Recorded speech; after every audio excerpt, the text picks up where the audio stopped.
everyone, this is Grace. It is September the 19th, 2023, and we are going to be talking about wine in this study. And some of you may be surprised, as I was.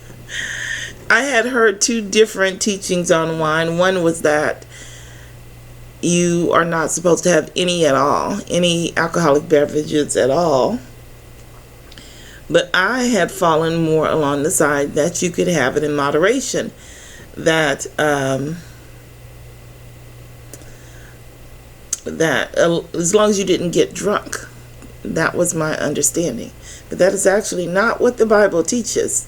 So some of you might be learning something, as I did when I began this study. Wine is a mocker, strong drink is raging, and whosoever is deceived thereby is not wise. We're going to start off by looking at the definition of wine. But let's read this scripture about Melchizedek. And Melchizedek, king of Salem, brought forth bread and wine, and he was the priest of the Most High God. Melchizedek is bringing to Abraham bread and wine here. So let's look at the definition to see what was going on. If he was really bringing alcohol to Abraham. So here is the definition. From an unused root meaning to effervesce, wine as fermented by implication, intoxication, banquet wine. If you remember, this in italics is what this word up here actually means. This is the definition down here, but this is the meaning that it's trying to portray, that it comes from. And I just want you to think for a moment. If effervesce means it comes from fermentation, then literally everything that's living effervesces. This has got to be one of the most general definitions. I mean, really, what's the point if it just means effervesce? Let's look this up.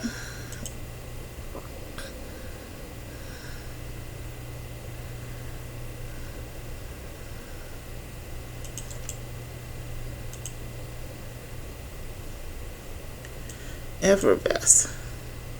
Bubble and hiss as gas escapes, show exhilaration. That's more along the lines of the definition that we're going to be using, because it's just not fermentation. These words right here, this was added. The word's in parentheses. That's not part of the definition. I'm not really sure why it's there, but I keep seeing words like that, and they are seldom helpful. Let's see.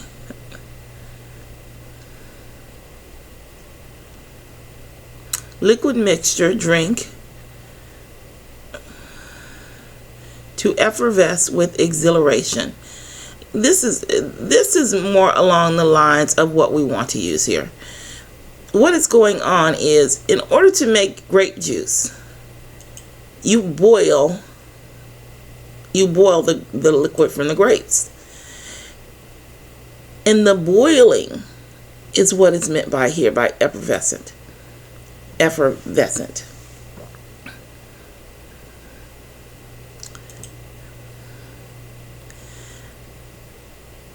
It's just effervescent. I just added the ENT on there.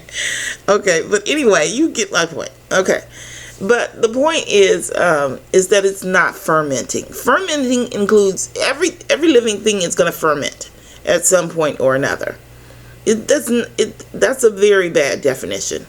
It's hard to get worse unless you start trying to define non-living things, because there's more. But it's hard to get worse than this.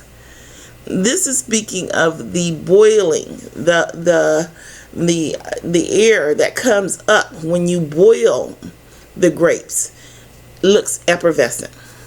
That's what's being spoken of here. This is grape juice. Now, in when the prophets wrote this, by the way, you can tell because of the changes that they made, you can tell that they combined these two definitions. They combined the grape juice with the alcoholic definition. And you'll be able to see that as we go through some of the other studies. There's a lot of scriptures for alcohol. We're going to have to do several different studies in order to cover them all, because there's just so many scriptures and many of them are questionable. So it's going to turn out to be quite a few videos, and they'll all be just kind of short. But anyway, so the original word was just grape juice, and then they combined the word with alcohol.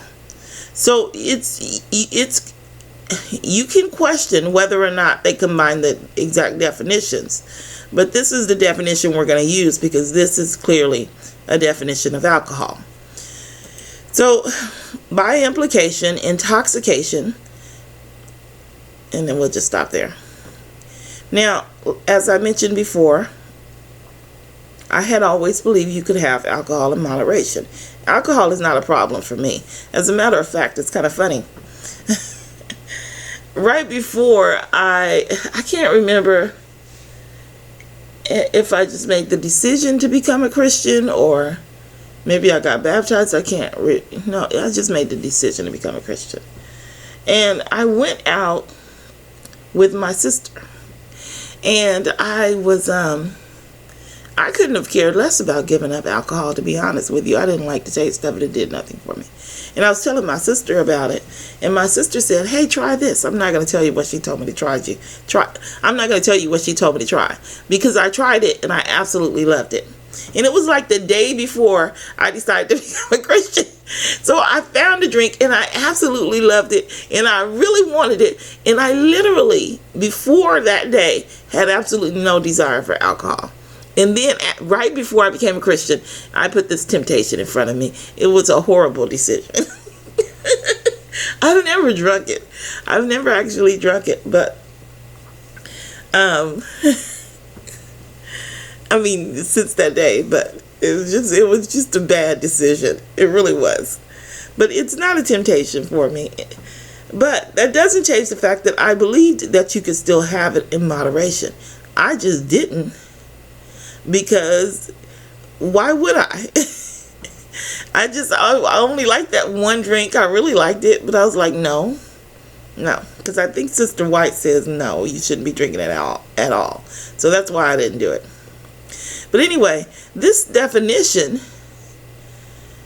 it says you should not have it at all. There is a difference between an intoxicating beverage and a beverage that causes intoxication. This is saying that if you have one drink, one swallow of that beverage, then you are impaired. You have been put in a state of intoxication. That's what the definition is. And I mean, if you argue maybe they changed the definition, okay, fine. But the definition that we have is that alcohol puts you in a state of intoxication. That means none. You cannot have any. Otherwise, it would have stated that it is an intoxicating beverage. So let's go back to Melchizedek.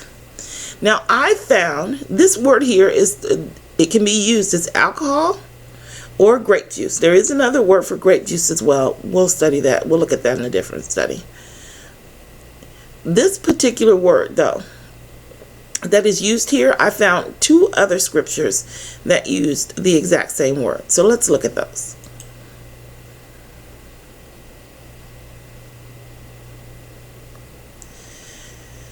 Second Chronicles 11:11. And he fortified the strongholds and put captains in them, let me start over. And he fortified the strongholds and put captains in them, and store of victual, and of oil and wine. This is my second time doing this video, and the first time I noticed that this wine was added on here. It should be wine and oil, not oil and wine, but I still forgot to look it up. So just so you know, they just added this wine onto the end here. It should not be there. It should be a store of victuals and oil. If the wine was put in there, it would say victual, wine, and oil. But I forgot to look it up because I didn't notice it until I did the original video. And as I said, this is my second attempt, but I still forgot to look it up again. So anyway, yeah, this was not written by the prophet. It was just added on to the end. It would have been wine and oil. And he fortified this. Well, I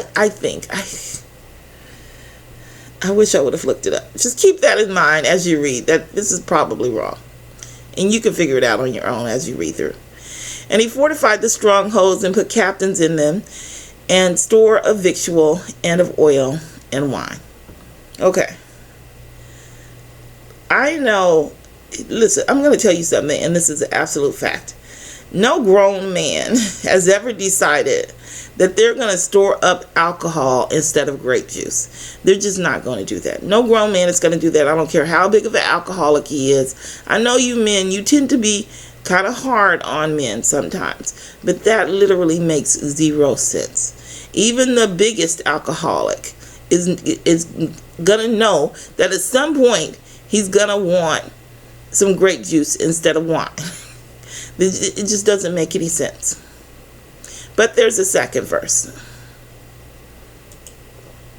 This is grape juice. They say to their mothers, I mean, it's just illogical any other way. It really just is. They say to their mothers, where is corn and wine? When they swooned, as they wandered, as the wounded in the streets of the city, when their soul was poured out into their mother's bosom. Are these little children running around saying, Mommy, where's the booze? Where's the alcohol? No, they want the finer things in life. They're used to having a nice, warm, cozy home with lots of things to plug in and to entertain them. And this is a luxury here. And wine was a luxury. Where's the corn and the wine? Where's the luxuries in life? As they swoon wounded in the streets. This is in Lamentations. I know that there is a teaching that wine was a everyday liquid. This is simply not true. Wine was a luxury back in those times, similar to the way that it is today. People don't just run around buying up booze like that. Booze is expensive. Alcohol is expensive. At least last I checked, it was. I never really bought a lot of it, but it just is expensive.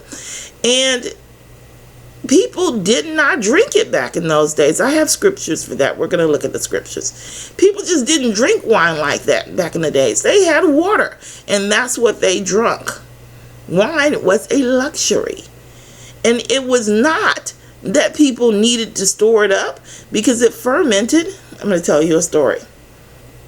And I am going to embarrass myself a little bit by telling you this. Fermented wine does not last as long as grape juice does. By definition, if you sit there and if you just sit and think and work it out for a moment, introducing fermentation to the wine that is going to naturally ferment is only going to speed up its process of being destroyed. At some point, it's just going to be eaten up by all the bacteria. Whereas if you just let it sit there and let it naturally ferment, then it's going to last longer. So let me tell you my story. I loved grape juice. I absolutely loved it.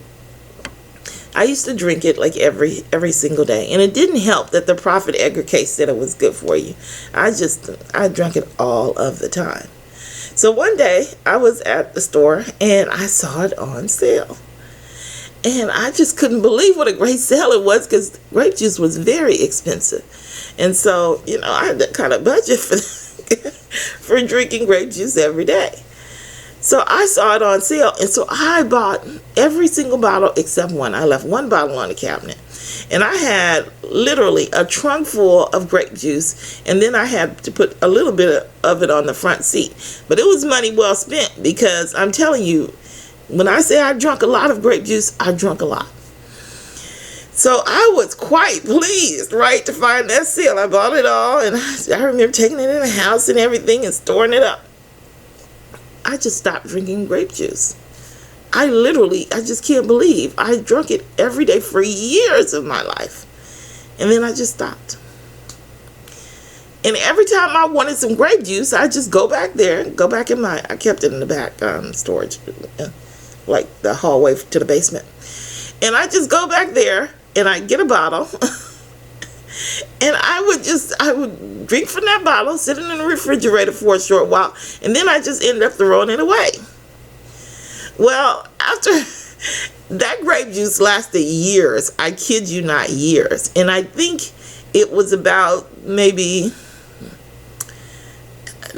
it lasted so long. I was literally, I'm so embarrassed. But it was over 3 years old, maybe 3.5. Closer to 4 years old, maybe about 3.5 years old. And I remember looking at it, but at the time I didn't know I was going to tell this story, so I don't remember exactly how old it was. But I remember thinking to myself, I'm going to taste this grape juice just to see if it's turned to alcohol, because I wanted to see. So I drank it. I drank a little bit of the grape juice. That's the only reason why I drank it, once I saw how old it was. And it honestly, I thought it tasted a little dry. It was kind of hard to tell because I hadn't had it in so long. But I remember thinking that it did taste a little bit dry, but it tasted nothing like alcohol. And it was at least 3 to 4 years old. It was at least 3 to 4 years old. I think it was about 3.5 years past the expiration date. But I couldn't drink a whole lot of it because I didn't want them, putting on my gravestone, like, here, lie stupid, die from drinking spoiled grape juice or something like that. Anyway, but I did try it because I wanted to see if it had turned to alcohol. And it did not turn to alcohol, though it may have started the process, because it did taste a little bit dry. Most alcohol is consumed within about 5 years. Those old wines that they tell you about, those wines are mixed with hard liquor, I think brandy. Those are those ports that are 50 years old. And if those ports were dangerous, if people were getting sick from drinking that old alcohol, do you think that they would tell you? They're not going to tell you. I think it was 95% of wine is drunk within 5 years. And that makes sense. That actually makes sense. Why would you want to keep 50-year-old wine? Well, maybe there's something to it, but certainly the Bible doesn't say that. There are scriptures which we're going to go over. This is the sweetness of the wine is what made it pleasurable. Not in those exact words. It just says young wine or something like that. But anyway, let's continue on. He that loveth pleasure shall be a poor man. He that loveth wine and oil shall not be rich. Wine was a luxury. It was an expensive good during that time. Then Abigail made haste and took 200 loaves and 2 bottles of wine and 5 sheep ready dressed and 5 measures of parched corn and 100 clusters of raisins and 200 cakes of figs, and laid them on asses. All of this food that she brought, and she only brought 2 bottles of wine, because they had water. She would expect them to drink the water. And when David was little past the top of the hill, behold, Ziba, the servant of Mephibosheth, met him with a couple of asses, saddled, and upon saddled with a couple of asses saddled, and upon them 200 loaves of bread, 100 batches of raisins, 100 of summer fruits, and a bottle of wine. 1 bottle of wine on top of all of that food. Everyone drunk water. That's what people drank. All of this fermentation, none of that was important. People drank water from a well. Remember, people did not have vast amounts of wealth. Not everybody was wealthy. You see the wealth in the Bible because there were kings and they were out there doing things and people were helping them. When Jesus was out in the wilderness, he fed 4,000 men. And remember, he said 4,000 or 5,000. And he said, you came for the loaves and fishes. You came for the food. That's not what the wealthy do. I think we're going to stop here and then we'll do the next verses in a separate video. Yeah, we're going to stop here for this video and then we'll do, let's go back.